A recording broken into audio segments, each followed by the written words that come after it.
मंडी जिला के जोगिंदर नगर कस्बे से महज 6 किलोमीटर की दूरी पर बस्ती नामक स्थान पर स्थापित है 66 मेगावाट की पन विद्युत परियोजना। वर्ष 1970 से बिजली उत्पादन की शुरुआत करते हुए इस परियोजना ने अपनी स्थापना के 50 वर्षों को पूरा कर लिया है।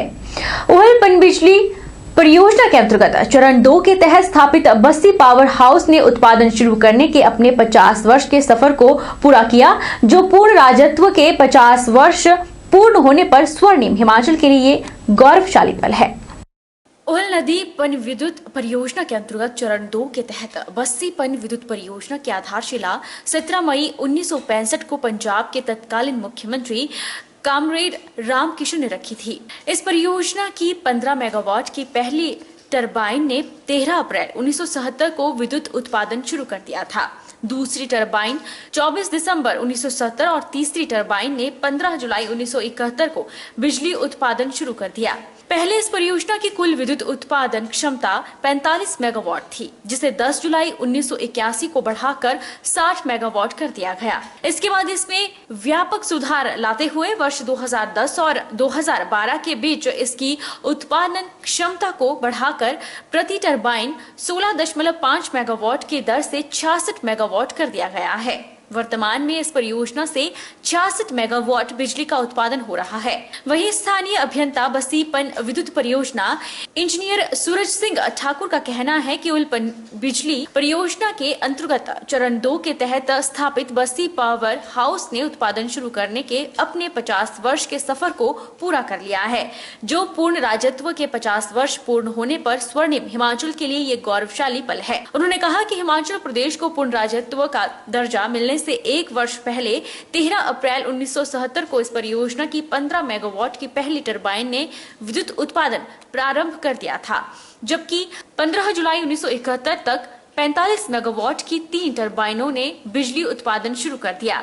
उन्होंने बताया कि इस परियोजना से वर्तमान में प्रतिदिन 15,84,000 यूनिट बिजली का उत्पादन हो रहा है, जबकि प्रतिवर्ष औसतन 90 से 100 करोड़ रुपए के बीच बिजली उत्पादन हो रहा है। और इसकी फर्स्ट यूनिट जो है मतलब 1970 में और फोर्थ यूनिट जो है 1981 में। 1981 में जो है इसकी कैपेसिटी जो है 60 मेगावाट। ये हमारा लाइफ एक्सटेंशन है, इसका ऑपरेटिंग रेनोवेशन का काम चला हुआ था जी 2010 और 12 के बीच में। तो ये 10% ऑपरेट हुई 15 से 16.5 मेगावाट हर मशीन। तो चारों मशीनें जो है मतलब 15 मेगावाट से 16.5 66 मेगावाट मतलब जनरेशन इसकी आजकल है जी। तो ये रोड के हिसाब से हमारी 1998 में जी 232 मिलियन यूनिट मैक्सिमम जी। तो लास्ट ईयर 331 मिलियन यूनिट तकरीबन है।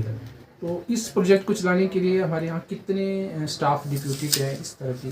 स्टाफ जो हमारी मतलब सैंक्शन स्ट्रेंथ है वो तो 192 के करीब है जी, ठीक है नहीं।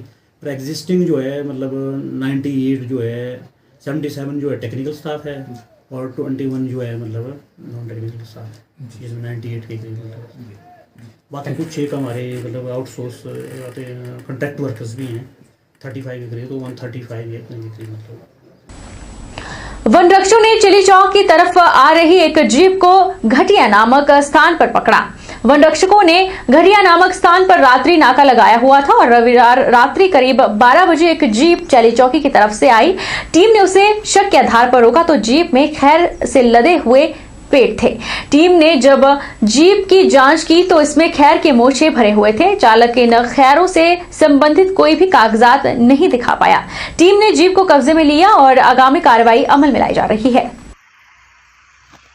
मोड़ा ब्लॉक में अवैध कटान से संबंधित हमें शिकायतें मिल रही थी, लेकिन स्पॉट निरीक्षण जारी था, जिससे संबंधित हमारी छानबीन जारी थी।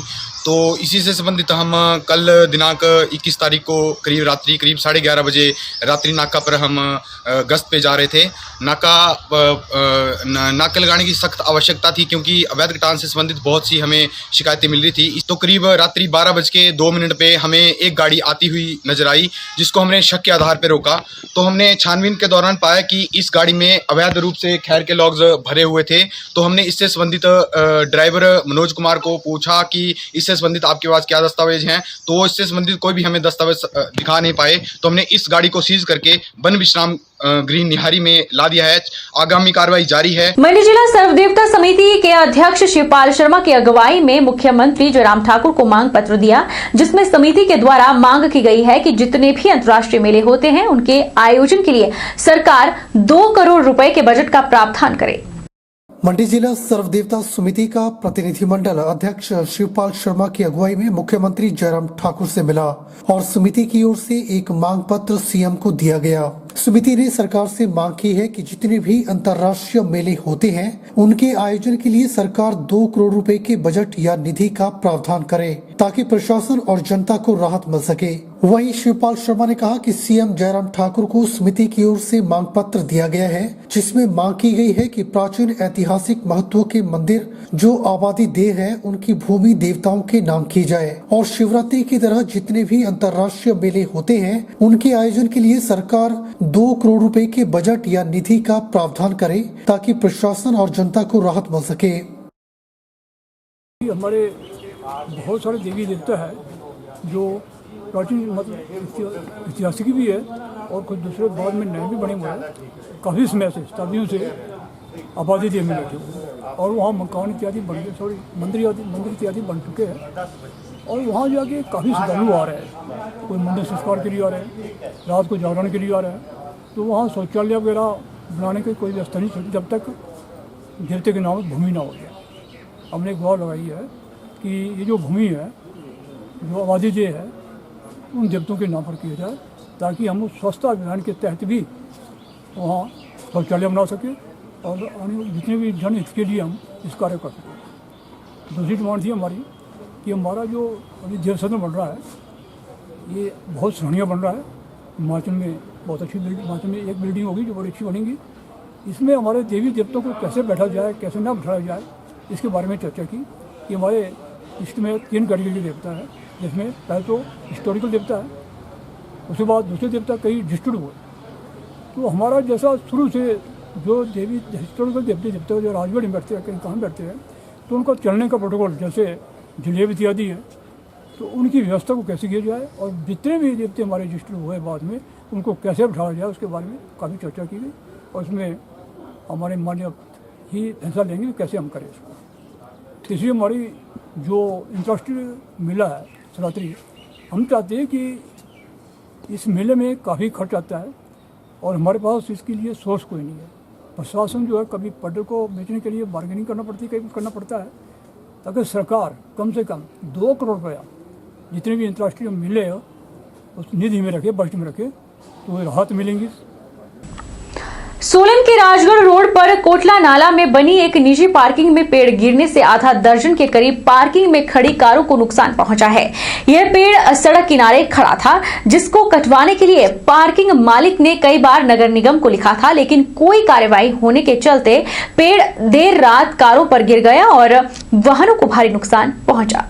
सोलन के राजगढ़ रोड पर कोटला नाला में बनी एक निजी पार्किंग में पेड़ गिरने से पार्किंग में खड़ी कारों को नुकसान पहुंचा है, जिससे वाहन मालिकों को लाखों का नुकसान हुआ है। राजगढ़ रोड पर सड़क किनारे इसी तरह के कई पेड़ लगे हैं जो कि खतरा बने हुए हैं। लोगों द्वारा प्रशासन को इन पेड़ों को काटने के लिए कई बार लिखित तौर पर पत्राचार किया जा चुका है, लेकिन ऐसे पेड़ अभी तक नहीं काटे गए हैं। वहीं महेंद्र दत्त शर्मा ने कहा कि इन पेड़ों को लेकर वो वर्ष 2018 से कई बार नगर परिषद में पत्राचार कर चुके हैं और यह जानकारी पहले भी दे चुके थे कि इस पेड़ के कारण आगामी समय में यहां पर बड़ा हादसा हो सकता है, लेकिन पेड़ काटने को लेकर कोई कदम नहीं उठाया गया और पेड़ वाहनों पर गिर गया, जिसके कारण भारी नुकसान हुआ है।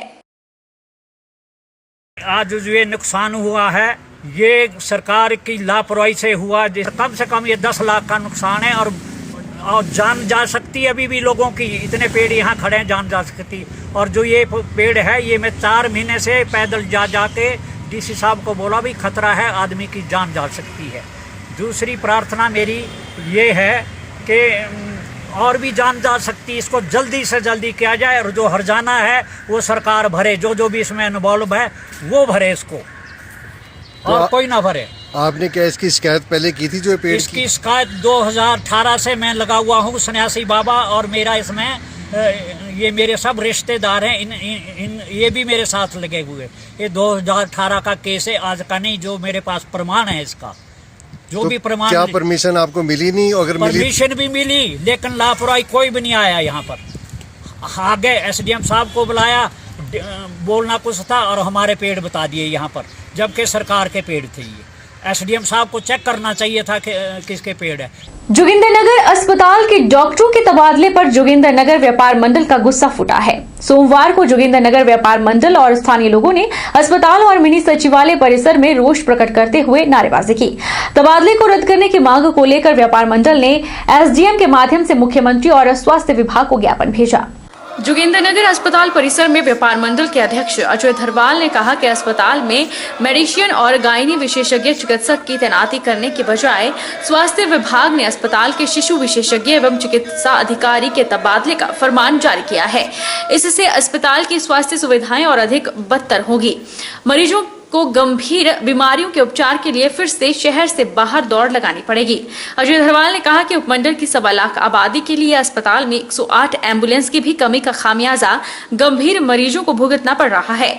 ब्लड बैंक पर ताला लटका दिया गया है। अल्ट्रासाउंड, ईसीजी की सुविधा उपमंडलीय अस्पताल में अरसे से ठप पड़ी हुई है। गायनी की डॉक्टर हैं, उनको किन्हीं कारणवश यहाँ से जाना पड़ा है, तो हमारा निवेदन है कि गायनी के डॉक्टर का जो खाली पद है उसको भरा जाए। मेडिसिन के डॉक्टर का पद यहाँ पे पिछले कई समय से खाली चल रहा है, उसको भरा जाए। रेडियोलॉजी के डॉक्टर का पद पिछले कई समय से खाली चल रहा है, उसको भरा जाए। और इसी प्रकार हम ये निवेदन करते हैं प्रदेश सरकार से और स्वास्थ्य विभाग से कि लाखों रुपए की कीमत से जो खरीदी गई अल्ट्रासाउंड मशीन है उसको चलवाने की व्यवस्था की जाए, क्योंकि आज आम नागरिकों को जो है महंगे दामों पर बाज़ार में जाकर अल्ट्रासाउंड के टेस्ट करवाने पड़ रहे हैं। इसी प्रकार मेरा ये भी निवेदन है कि जो लाखों रुपए की ब्लड बैंक की मशीनरी जो सरकार ने कई वर्षों पूर्व लाकर इस अस्पताल में रखी है, उस ब्लड बैंक की मशीनरी का उपयोग किया जाए और ब्लड बैंक को शीघ्र शुरू किया जाए। जल शक्ति विभाग मंडल नौहराधार में बहुउद्देशीय कार्यकर्ता के साक्षात्कार की तिथियां निर्धारित की गई हैं। विभाग द्वारा साक्षात्कार के लिए 4 दिन सुनिश्चित किए गए हैं। नौहराधार डिवीजन में सोमवार को पहले दिन सैकड़ों युवाओं ने हाजिरी भरी। सुबह से ही बेरोजगार युवा नौहराधार डिवीजन में उमड़ पड़े। मल्टीपर्पज पंप ऑपरेटर, पैराफिटर के खाली पदों को लेकर साक्षात्कार लिया गया। रुकेंगे एक छोटे से ब्रेक के लिए, ब्रेक के उस पार फौरन लौटेंगे।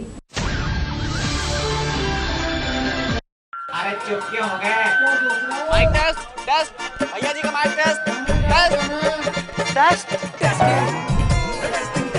आज का मैच तेरी बैटिंग का असली टेस्ट है।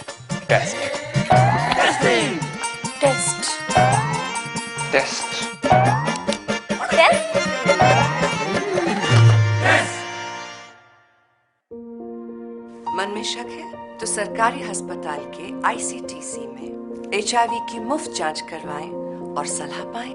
ये सब बिल्कुल गोपनीय है। अगर टेस्ट पॉजिटिव निकले तो मुफ्त चिकित्सा के लिए ART सेंटर में जरूर रजिस्टर कराएं। HIV के साथ भी आप सामान्य जीवन जी सकते हैं। तो लीजिए एक कदम जिंदगी की ओर।